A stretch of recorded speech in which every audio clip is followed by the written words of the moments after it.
You're listening to Pointing Pointers, the Point to Point podcast.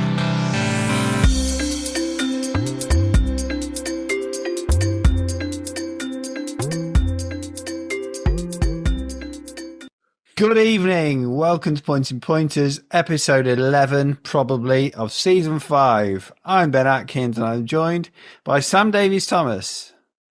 Oh, Ben, you all right? Yeah, episode 11. Flown by, isn't it? I don't know, Sam. I just feel a bit like I've got a cloud above my head today. I don't know what's wrong with me, but this is a great joke. So I hope people are actually watching this. Well, that was actually good. I tell you for free, a lot less people watch it on YouTube than listen to it. Anyway, really? I'm painting of a cloud above my head. Aren't I funny? Anyway, so Sam, how are you?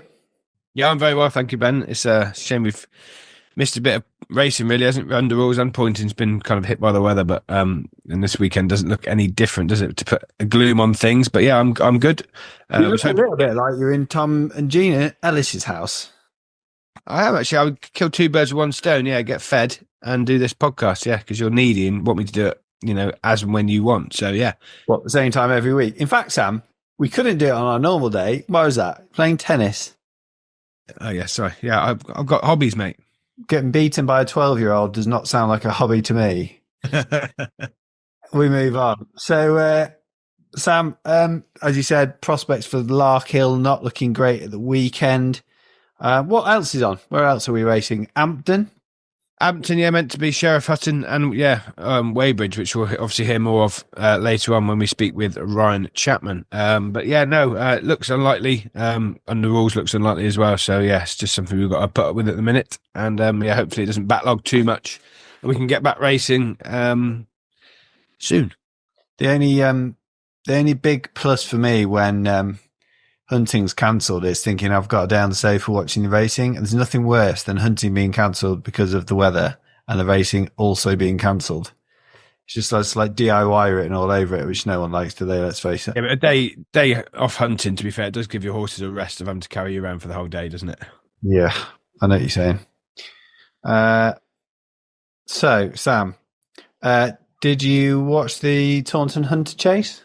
I did, yeah. I thought probably, as we've said before, that probably the best horse in the race is probably going to win, and it did. But yeah, I wasn't on it myself, but I thought Ed Vaughan gave it a lovely ride. Horse with a lot of class back in the day, and obviously Tim Vaughan's done a great job with him to get him back. Looking back, I thought the second ran well. The horse that ran out at Nightwick, that ran well at a big price, and also David Maxwell's horse ran well, looked a bit keen, probably wants a bit better ground, but that was first run over fences.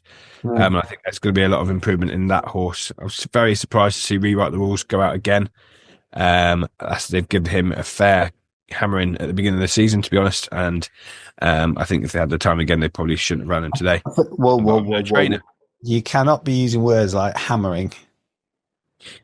What you rephrase that? Thesaurus it for me. Thesaurus it. Utilising. Yes, overutilising. Yes, fine. Overutilised. No, well, I mean, I was watching a programme last night on HTV about a horse that had run like well over 120 times, and Mark Johnson was saying you got to make use of these. Granted, it was a sprinter, but anyway, you run over 3 mile at Chadsley Corbett, 10 days on heavy ground, and also ran 3 times before that. But we move on. But no, take nothing away from the winner. I thought, yeah, he's a nice horse with some nice prospects throughout the season. And if he gets on a bit better ground again, I think he'll be better. But I understand you had a chat with Ed Vaughan, is that right? Yes, it is. And we can listen to that now.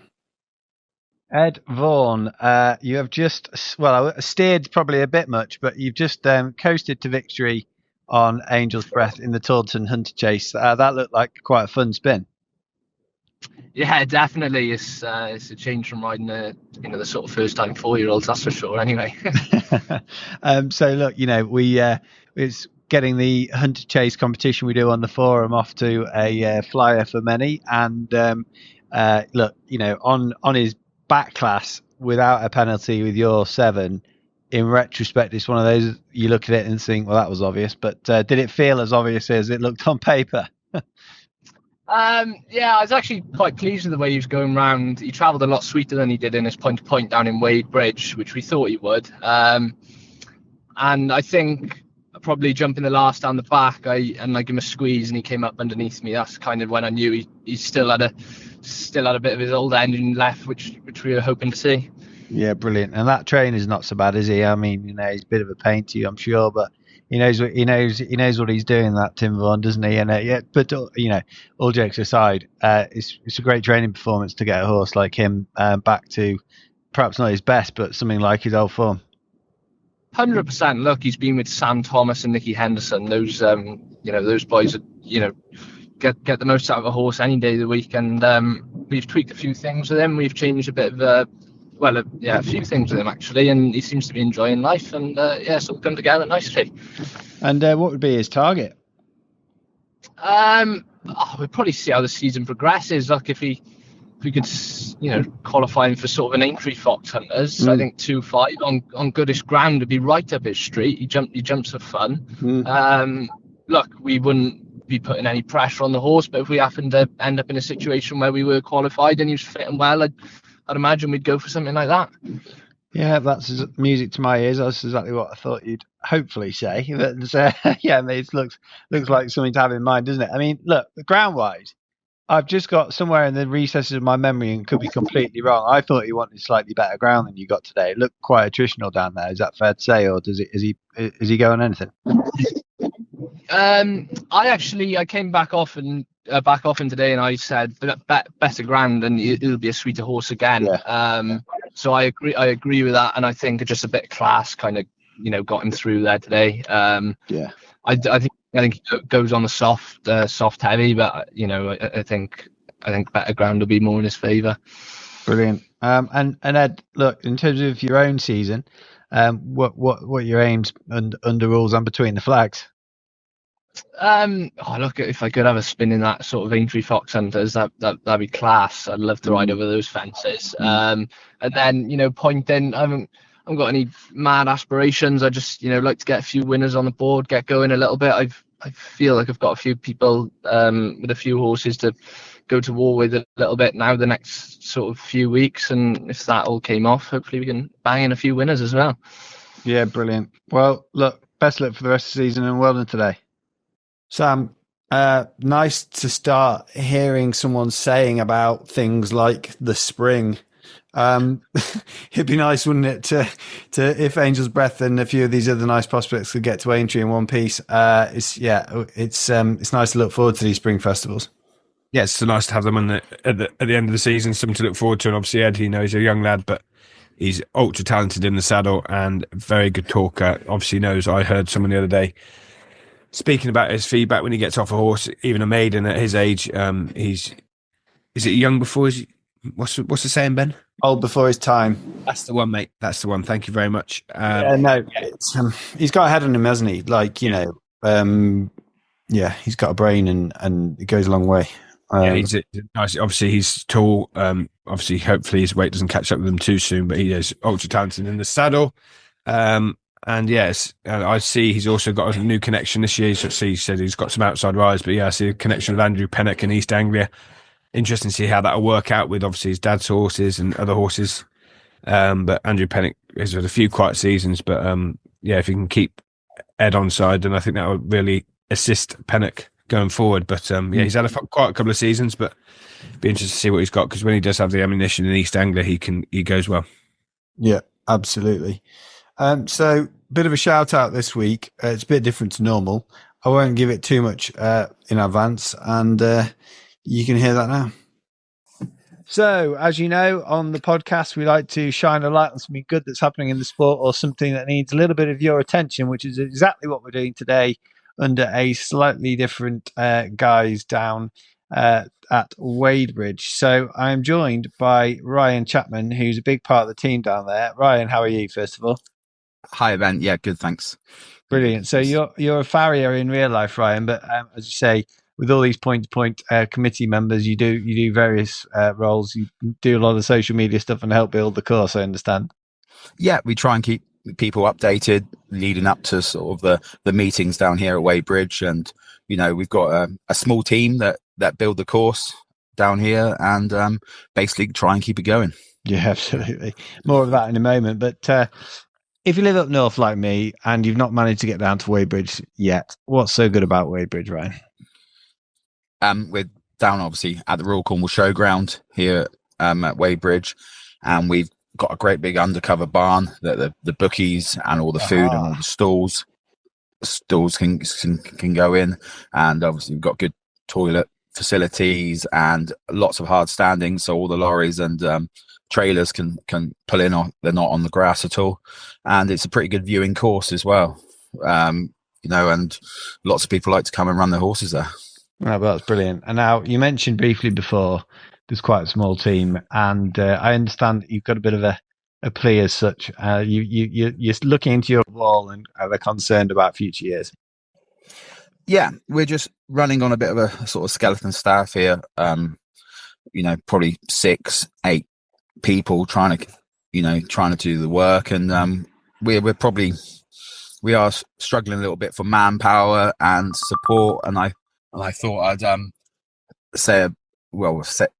speak to you guys really just to tell the point community about this, because but rather than in 18 months time say we cannot go ahead with Wadebridge anymore because of lack of support. So I thought we'd say this now. We're looking for more committee members, more people to help, and obviously more sponsorship really, because the cost of pointing to run a point has gone through the roof with lots of different factors now. Yeah, absolutely. So you're not waving the white flag by any means, but you are just sending a flare up to say, if you can help and you're in the local area and you care about Wadebridge, then please do get in touch with yourself and see what you can do to help support the committee to make sure that it's successful for future seasons, I guess. Yeah, definitely. Because like this Sunday, for instance, we've got 93 entries. So, it looks like it's going to be, it's a healthy entry, and it looks like it's going to be some good racing there. And the ground sticks up to it. So, we want to keep it going and, keep pointing going in Cornwall, because there's not that many horses down here. Most of the horses come from Devon, Somerset, and further afield. Yeah, absolutely. Yeah. Well, top man for getting in touch. We really appreciate it, and hopefully we can do our small bit to help. If you're listening and you are able to help the team down at Wadebridge, then get in touch with Ryan, and I'm sure he'll be delighted to have you on board for next season. So thanks for getting in touch, Ryan. Thank you very much. Cheers. Sam, what are your thoughts on that? Having obviously Ryan got in touch with you, and you've had to listen to that. What are you saying? Yeah, it's disappointing. It's a worry. I don't think it's probably the only course in the country that's struggling with kind of small committee members. And small committee members. Small people can still put on point, mate. That's very discriminatory. Okay, old committee members that aren't very big. Is that better? But yeah, it is. We need a bit of younger help to come in. I know Wadebridge is a long way down south, and the horses down there are limited, as he said. A lot of horses come up down from Somerset and further afield. But yeah, it'd be interesting to see where we can go and help Wadebridge, because obviously there is the PPRA grants that maybe they're not aware of, which they could probably apply for. Can't do it this season, I imagine, but for next season, some grants to help them with the funding and stuff would be helpful to them. And yeah, hopefully we can keep it going, because it's an alternative track, put it like that. It's different. It's not everyone's cup of tea, but it's a point to point that has already seen this season some competitive racing, and it continues to give another avenue for trainers and jockeys to exploit.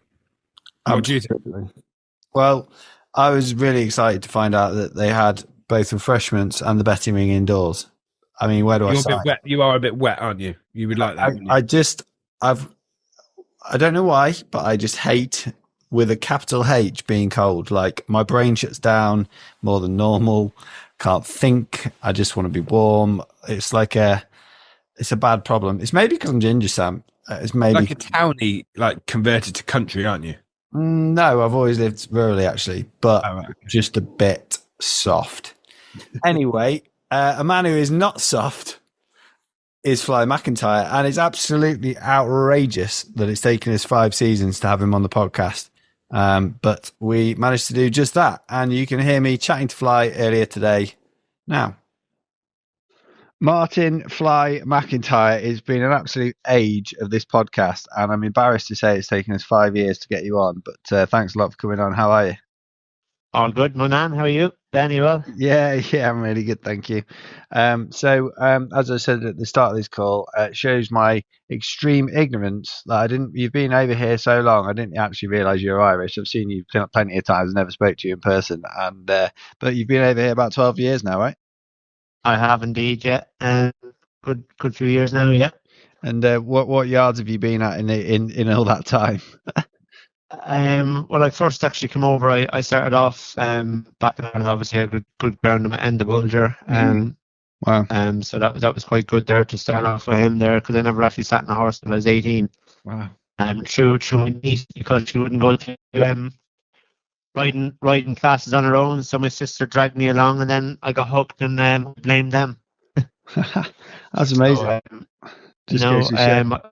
That's it, exactly. So I went off then to Kim Bailey's after I came over here first. I had my first winner for him on the track, Mr. Bailey, who was very good to me, very good boss. Learned a great deal there, and then I moved on to Richard Barber's through a couple of good friends of mine, Martin Cooney, who was working there at the time, who's now back in Ireland. Doing very well for himself, and Anya O'Connor, Ciara Fry and Harry Fry's sister Anya, who's doing very well in Ireland as well. Yeah. So they were both based there, and they both invited me to go work for Richard Barber, and I can thank them a lot, because he done a lot for me when I started off first, and he guided me in the right direction. Richard did. He was very good to me, very loyal. You worked hard. He gave me the rewards, and I ended up winning the Novice Championship when I was with Richard. Yeah. The two, probably the. What season was that? Pace. Can you remember? It was so long ago, I can't remember, Ben. I'm sorry. Yeah. And you hit a decent milestone of 100 last year, so that must have been really pleasing for you. Yes, no, look, it's always good to get a landmark like that. Very thankful to be Coward and the Bower Racing Club, Will, Sarah, Catherine, John, and all them. They do all the hard work, and I just rock up on the day and steer them around, really. You make it sound so easy. And you had a really nice winner for David Pipe just before Christmas under rules, which was great to see. I'm sure a lot of people from the pointing fraternity would have enjoyed watching that on, seeing you do well on the track. And you're based at David's, I understand now. Yeah, no, I'm based at David's there. It's a good location for a lot of the point-to-points in around the Devon and Cornwall area and the Wessex area, which I ride mostly at. But always it's a good man to work for, and nice to get opportunities on the track as well and try to exploit them best. Yeah, no, it was nice to get the first one for David off the mark, and hopefully a few more to come. Yeah, I mean, he's in red hot form this season, and it's pretty nice if he can put his faith in you for a ride, and you reward him like that. Hopefully you'll get a few more nice spins in the season while he's going great guns. We were just talking to someone earlier on in the podcast about Wadebridge. Obviously down your neck of the woods. You'll have fond memories of the place, I'm sure. But what can you tell us about Wadebridge in particular, with that coming up that you think's unique from a jockey's perspective? The first thing I used to learn was follow the leading rider there. So basically follow Darren Edwards, who's obviously retired now. So follow Will Biddick or Josh Newman. It's like their happy hunting ground, really. It's a very undulating track. It's a bit of grass, a bit of Wolverhampton sand. Ryan Chapman and all the team do a great job down there. And it's always a good day out. They have the bookie stand, obviously, in a big shed. So I wish they all had them in a big shed, Fly. I'd be a lot warmer. I can tell you that. It is. But you're lucky. It's nice to be out in the fresh air as well, Ben. So it's you got to get out there and enjoy the action. There's always competitive racing. Every year since I came over here, it's always stepped up a peg every year since I've been here. Racing is getting more and more competitive. So yeah, no, that's my memories of Wadebridge. You just kind of follow the leading riders, and then you kind of get the gist of how the track. Yeah, fantastic. I mean, it's a bit of a cliche, but what are you hoping to do this season? Have you got another milestone in mind, or you just wanting to keep riding nice winners? Just yeah, look, just keep tipping away and ride for nice people and nice horses, and hopefully try to get back at Cheltenham at some stage. I had a nice few winners at Cheltenham back along when I used to ride for Richard Bandy. It'd be quite nice to get back and them kind of level of horses, and hopefully this year we might try to qualify one or two there for Aintree. It'd be nice to get back there as well. So it's always something at the end of the year you want to try and go there to Aintree. It'd be nice to win a Fox Hunters or even a Cheltenham, or it's just nice at the end of the season see a horse keep progressing throughout the ranks and end up there. Yeah, absolutely. Is there any horses in particular that you are excited about riding this time around? There's nice. Well, Beak Howard is very good ammunition there this year. She's she's invested quite well in a few horses. Douglas Longbottom, Lark, in a very high last day behind Gifka of Luca Morgan's. James King on board is quite highly touted, and obviously we had back in third, we had Ed. So that was quite good form to beat my Drogo, and it's always competitive racing at Larkhill, so it's just nice to see him keep progressing, and hopefully he's a nice horse for the future. He's only 7. Yeah, absolutely. We lost the name of the horse there, just for anyone. The signal's going quite bad, so just give us that name again while I look it up. Douglas Longbottom. Yeah, I thought it was what you said, but I wasn't quite sure. It would have been frustrating for anyone wanting to follow it. But yeah, as you said, Fly, your signal has been shocking at best, but we've got you on. It's a shame you couldn't join us on Zoom, but we'll do that another time. Perhaps when you've got the satellite dish installed on the top of the house. But thanks so much for joining us tonight on the phone. No bother at all. Cheers, Ben.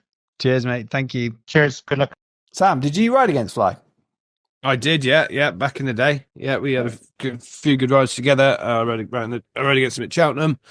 Yeah, plenty of times, down Devon and Cornwall, Somerset, and he used to come up a bit as well. We actually, when we were both riding for Richard Bandy at the time as well, so we rode a bit for the same yard as well. Yeah, he's a good bloke. Mad, actually, but a good, talented rider, top man. You need a bit of that. You need a bit of that to be good. Yeah. He's alternative, all right, but yeah, he's a good bloke, and he's done really well for himself since he's come over here. As you say, he's been over here a long time. He's based with Pipe, as you said, and he spoke about, and he's probably a senior member. They're wearing him now. Wasn't following you around Wadebridge, was he, son? No, son. Good stuff. Look, any of the business from me, if you're not already on the forum, join it. It is getting spicy on there in a good way. There is lots of interaction. Booming, isn't it? We're getting an unbelievable amount of daily visits. The Hunter Chase competition that Gordon runs is up and running. That's how I knew you'd back the loser today, Sam. I actually backed the same horse win rather than each way. All duck and all no dinner, as Kevin Blake would say, but we both lost. Luckily, I didn't follow I actually did back the actual winner in real life, but in the competition, I'm lagging markedly behind now. Lots of people had the winner in the end. So, yeah, this is a long-winded way of saying if you're not on the forum, get on it. It's good fun. And I actually do think it's quite easy to use, all jokes aside. Yeah, I think it is. I would just make one request if you could just teach me how to use it. I think I've received, since putting one comment on there and put my tip up, I probably have received 5,346 emails and notifications. Yeah. Me too. So, can you please sort that out? If you read one of those emails and scroll to the bottom, it says change your preferences. You click it, and then you just toggle which emails you want and which ones you don't. Great. I want none. If you could just change that for me, that would be great. No, I can't change yours for you, but you could change yours for you. Okay. Good. All right. Well, short but sweet episode this week. As you can imagine, there's not a lot of racing to talk about. And we don't want to waste our time talking about entries for events that may not happen. We wish every clerk of the course, every committee, every horse, man and woman, every box driver, all the best for the weekend. We hope and put our fingers crossed that all three race meetings will go ahead, but it does feel unlikely. But Sam, win, lose or draw, we will see you all again next week. Yep. Good luck. Thank you. Have a great night. You're listening to Pointing Pointers, the Point to Point podcast.